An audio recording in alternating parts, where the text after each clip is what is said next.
Artificial intelligence runs on mathematics, and at its heart lies linear algebra. But linear algebra is not just theory, it is the practical toolkit of AI. Vectors describe features like a snapshot of important details. Matrices perform transformation, shaping and manipulating data.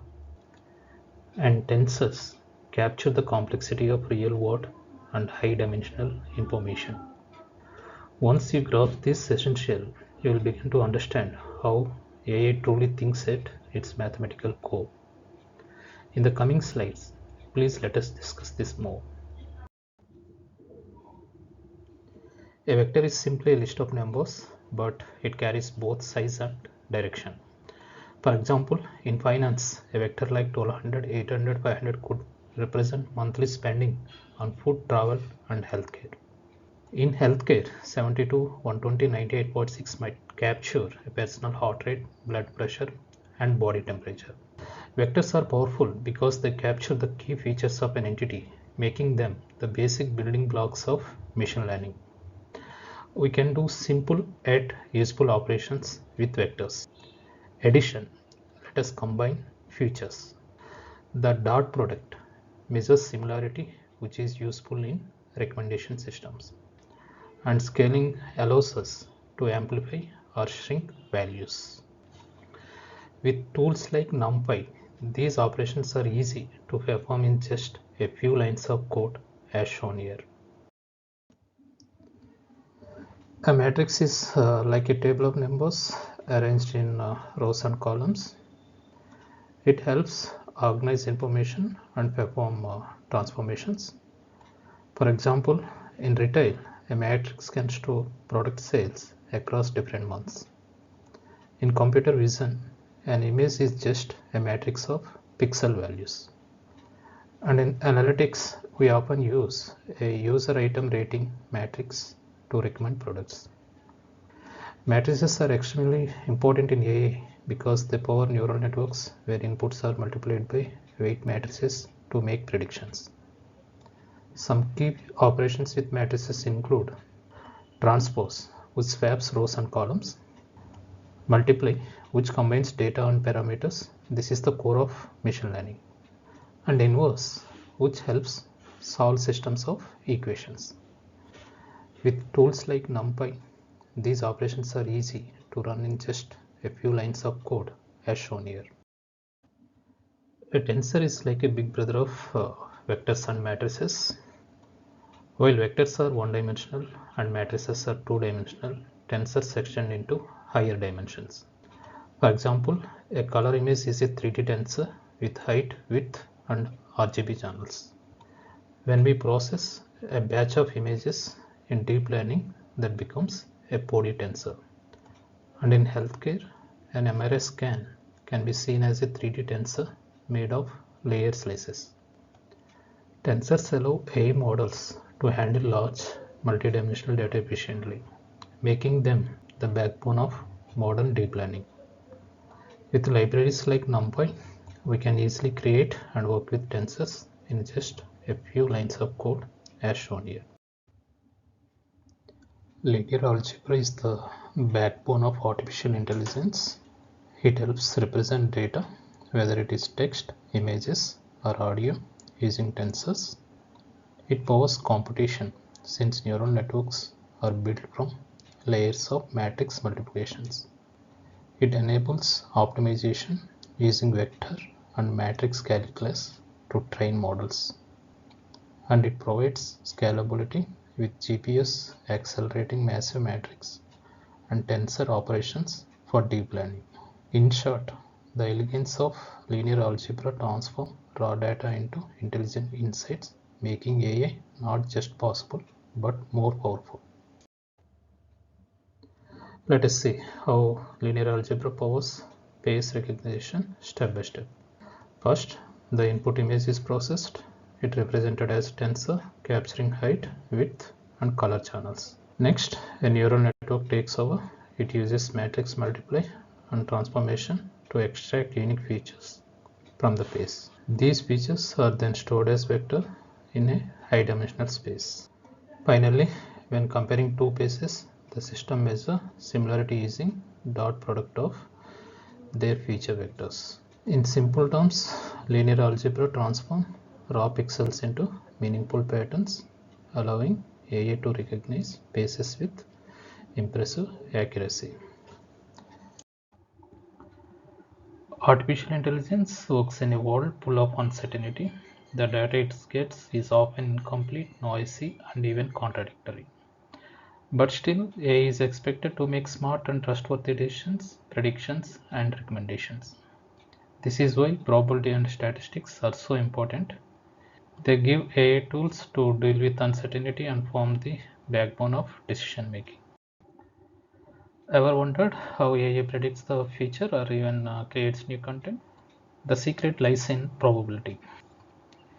AI doesn't give guarantees, it works with chances. For example, a model might say there is a 78 chance a customer will leave. In reinforcement learning, probability helps AI balance between exploring new options and sticking with proven ones. And in generative AI, probability decide what word, pixel, or sound come next, powering everything from chatbots to image generators. That is why probability matters in AI. It is the engine that helps machine handle uncertainty and still make smart, reliable decisions. Let us break down some core probability concepts in simple terms. First, a random variable. This just means an uncertain outcome, like rolling a dice and getting a number between 1 and 6. Next, the probability distribution. It assigns chances to each possible outcome, helping us know what is more or less likely. Then we have expectation or mean. This is simply the average outcome if you repeat an event many times. Finally, variance and standard deviation. This measures how spread out or uncertain the outcomes are. Together, these ideas form the foundation of probability, and they are the tool AI uses to make sense of uncertainty in the real world. Bayes' theorem is a way to update our beliefs when you see new evidence.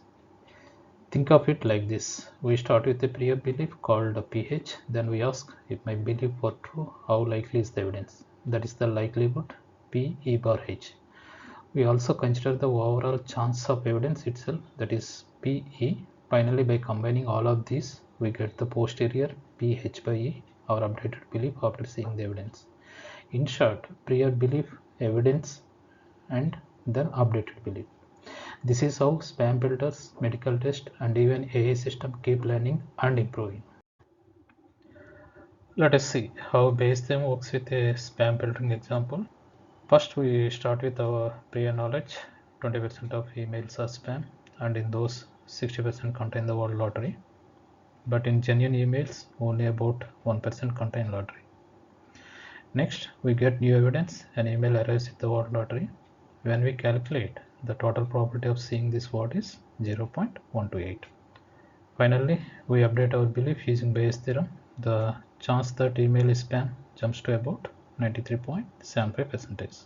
This is the power of Bayes' theorem. It helps spam filters, medical tests, and even AI system make smarter decisions based on the evidence. Bayes' theorem is not just theory, it powers many real-world applications.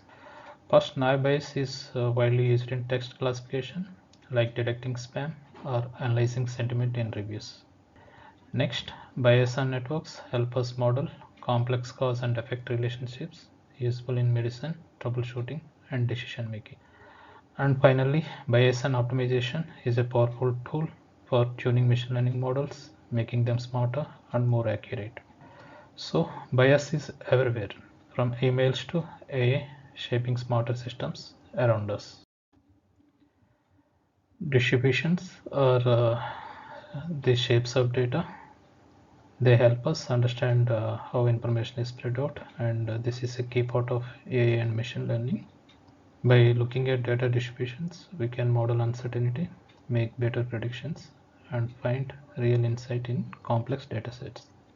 From simple yes or no decisions all the way to advanced neural network outputs, distributions guide how we read, understand, and use data. Let us look at discrete distributions, which are all about counting events. First, the Bernoulli distribution. This models a single yes or no try, like whether someone clicks on add or not. Next, the binomial distribution. This extends Bernoulli to many trials. For example, out of 10 people visiting a website, how many actually make a purchase? Finally, the Poisson distribution. This helps us model rare events over time or space, like the number of website crashes in a week or how many customer calls arrive each hour. Together, these distributions give us powerful tools to understand and predict real-world events in AI and machine learning. Let us talk about continuous distribution, the model that helps us understand real-world data. First, we have the normal distribution, also called bell curve. It is everywhere in nature, measurements, and even AI. Defined by mean and standard deviation, it is backbone for regression, PCA, and noise modeling. Next, the exponential distribution. This one models waiting times, like when next customer arrives or when a system fails. Because of its memoryless property, it is perfect for survival analysis and queuing theory. And finally, the uniform distribution. Here, every value in a range has equal probability. It is simple but powerful. It is widely used for random sampling and initializing weights in neural networks. Together, these distributions power statistical modeling, helping AI and data science make sense of continuous and real-world values. How do distribution power artificial intelligence? Let us break it down. First, Gaussian distribution. They drive regression models, PCA, and even noise modeling. Thanks to the central limit theorem, they are everywhere in AI. Next, Poisson distribution, perfect for anomaly detection. In cybersecurity and fraud detection, they spot unusual spikes or sudden drops in activity. Then comes softmax, a hero in neural networks. It converts raw output into probabilities, helping AI classify and measure uncertainty. And finally, generative models from GANs to VAS. They learn entire data distributions to create brand new, realistic samples like images, voices, or text.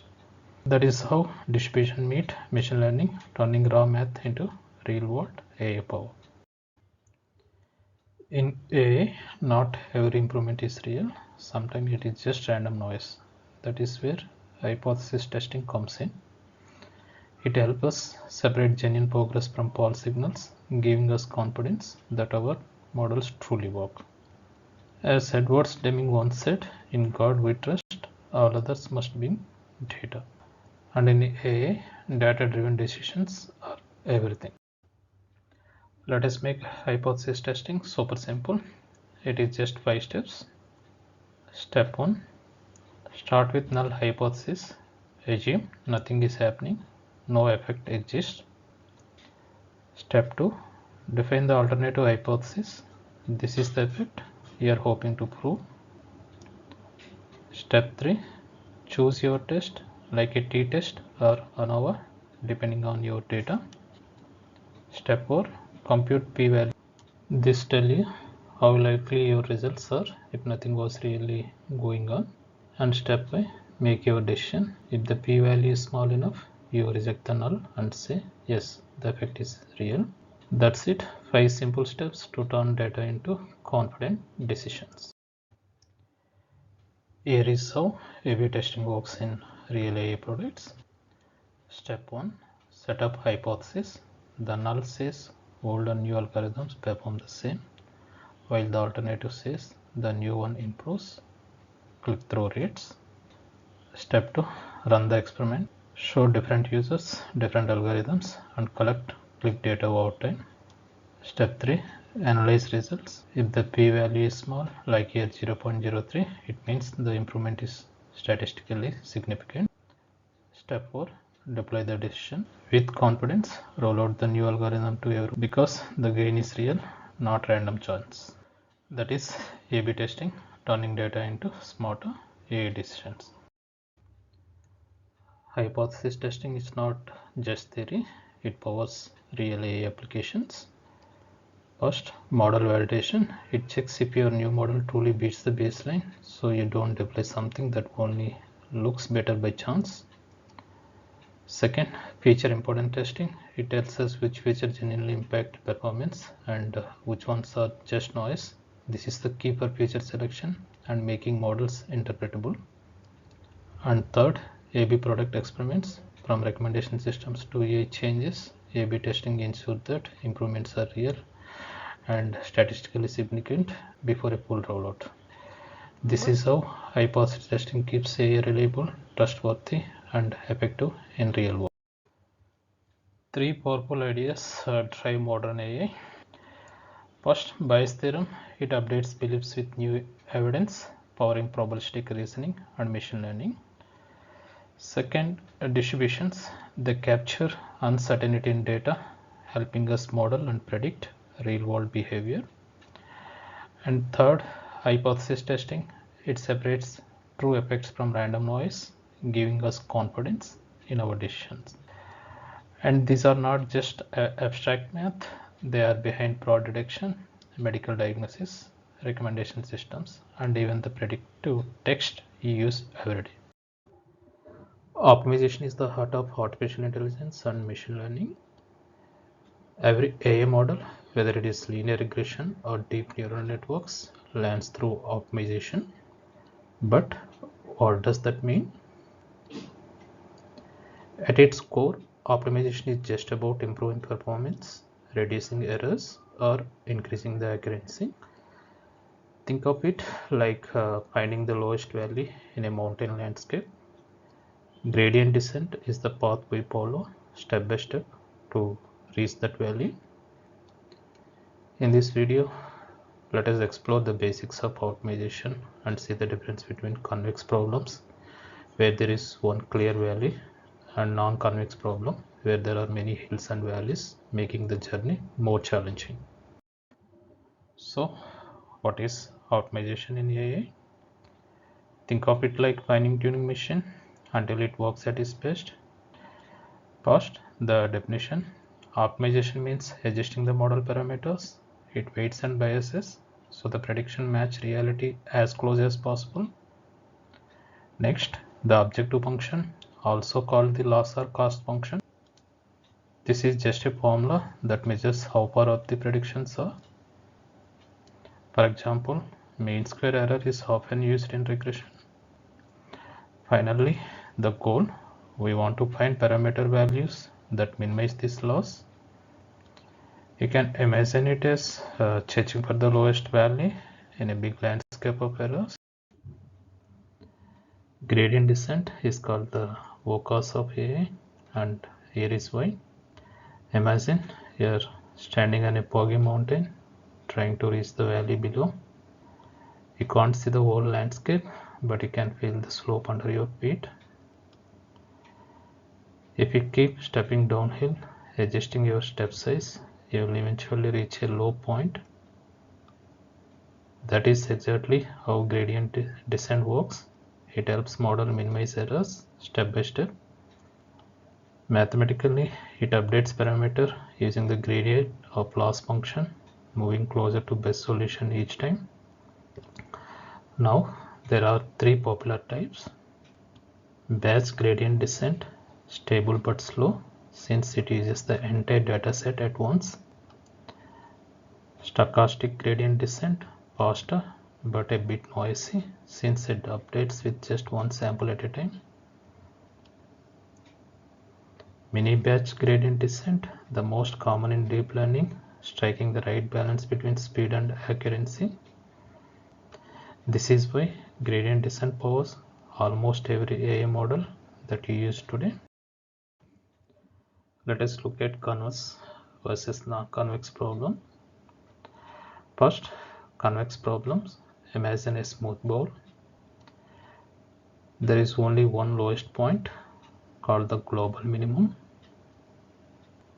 That means optimization is easy, so you'll find always the best solution. An example is linear regression, where the error is measured using mean squared error. Now, non-convex problems. These are trickier. The curve has many valleys and peaks. you might get stuck in a small dip called a local minimum instead of finding absolute best point. This is common in deep neural networks with millions of parameters. That's why optimization in AI is challenging. Convex problems are straightforward, but non-convex problems make learning much harder. Optimization in AI is powerful, but it comes with challenges. Let us look at 3 big ones. First, the learning rate dilemma. If the learning rate is too high, the model overshoots the best solution. If that is low, training becomes painfully slow. So what is the solution? Use learning rate schedules and adapt to optimizers like ADAM or RMS prop. Second, local minimum saddle point. Deep networks often use settle in a good enough spots rather than the perfect one. But good news is, in large models, many local minima are almost as good as global ones. Third, gradient vanishing or exploding problem. Sometimes gradients shrink too small or blow up too big during training. What is the fix? Use proper initialization, normalization, layers, active functions like ReLU, and techniques such as grading clipping. These solutions make training deep models much more stable and reliable. Let us connect optimization to real-world examples. First, a convex problem. Imagine allocating budget to just one ad channel. As you spend more, you get diminishing returns. It's like a smooth valley with one clear best point, which is easy to solve. Now, a non-convex problem. Think about trying a recommendation system like Netflix or Amazon. Here, many factors come into play: user preferences, context, and even seasonality. The optimization landscape has multiple valleys and peaks, making it much more complex. That's why convex problems are simple, but non-convex ones mirror the real challenges we face in AI today. Optimization is the engine that makes AI work. First, model training. Every single update in neural network, every weight and bias is powered by optimization. Second, efficiency. Optimization decides whether your model train in few hours or take several days. Third, accuracy. With right optimization, models avoid underfitting and overfitting, giving better predictions. And finally, scalability. Without efficient optimization, deep learning breakthroughs like today large model would never be possible. That's why optimization is the heart of artificial intelligence. In this video, let us explore the 3 most powerful tools every AI professional must know: NumPy, Pandas, and Matplotlib. NumPy gives you super fast math with arrays. Pandas helps you clean, analyze, and manage the data with ease.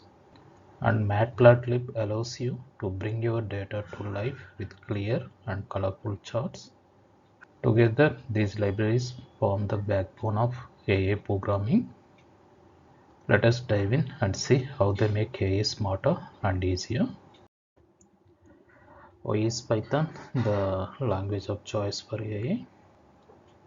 It is simple, clean, and easy to read, but the real power comes from its ecosystem of libraries.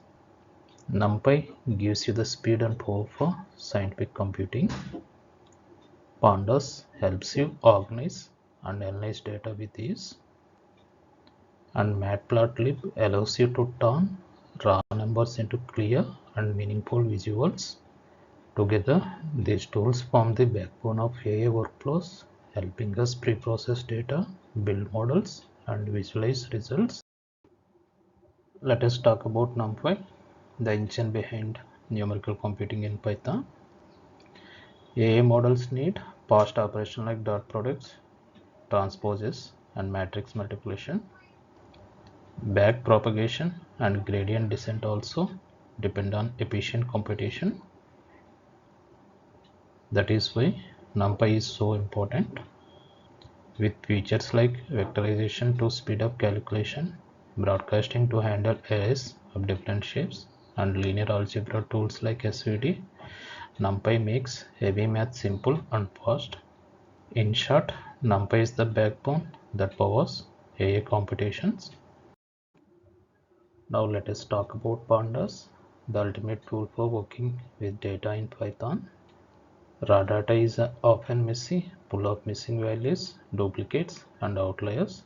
Pandas make it easy to clean and prepare the data. You can quickly filter and query to get only the information you need. It allows you to match multiple datasets together and analyze patterns using powerful group and aggregation methods. In short, Pandas turn raw data into insights, making it one of the most important tools in every AI workflow. Finally, let us look at Matplotlib, the library that helps us see and understand data. In AI, visuals are critical. With Matplotlib, we can easily spot trends, outliers, and patterns before training models. We can also track model performance and explain results clearly to others. It supports all types of plots, line bar, scatter, histogram with custom titles, labels, and seamless integration with NumPy and Pandas. In short, Matplotlib turns raw numbers into clear insights, making data visualization a powerful step in every AI workflow. So, how do these libraries work together in AI workflows?